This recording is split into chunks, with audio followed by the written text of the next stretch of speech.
Hello ನಮಸ್ಕಾರ ವೀಕ್ಷಕರೇ. ಇವತ್ತು ನಾವು ಮಾಡಿದ್ದೇನೆ curd rice, Jatpat curd rice. ಇದು ದೇಹಕ್ಕೂ ಕೂಡ ತುಂಬ ಒಳ್ಳೆಯದು. ಮತ್ತು ಒಬ್ರಿಗೆ ಇರ್ತಾರಲ್ಲ, ಆವಾಗ ಜಟ್ಪಟ್ ಮಾಡಲಿಕ್ಕೆ ತಿನ್ಲಿಕ್ಕಾಗ್ತದೆ.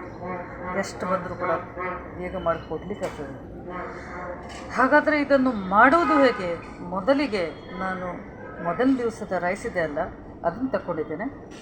ನಂತರ ಅದಕ್ಕೆ ದಹಿಯಾಗಿ ಅರೆದುಕೊಂಡಿದ್ದೇನೆ. ನಂತರ ಅದಕ್ಕೆ ಒಗ್ಗರಣೆಯನ್ನು ಹಾಕ್ಕೊಂಡಿದ್ದೇನೆ. ಒಗ್ಗರಣೆ ಆದಮೇಲೆ ಹೀಗಾಗ್ತದೆ.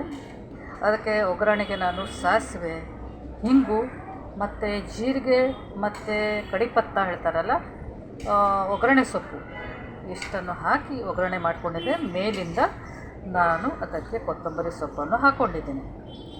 ಈಗ ನೀವು ಅದಕ್ಕೆ ಉಳ್ಳಾಗಡ್ಡೆ ಕೂಡ ಹಾಕ್ಕೊಂಡ್ರೆ ಅಡ್ಡಿಲ್ಲ. ಇದು ಕೇರಳ ಸೈಡ್ ಮಲಯಾಳಂದಲ್ಲಿ ಇದಕ್ಕೆ ಗಂಜಿ ಅಥವಾ ಪಂಜಿನೋ ಏನೋ ಹೇಳ್ತಾರೆ.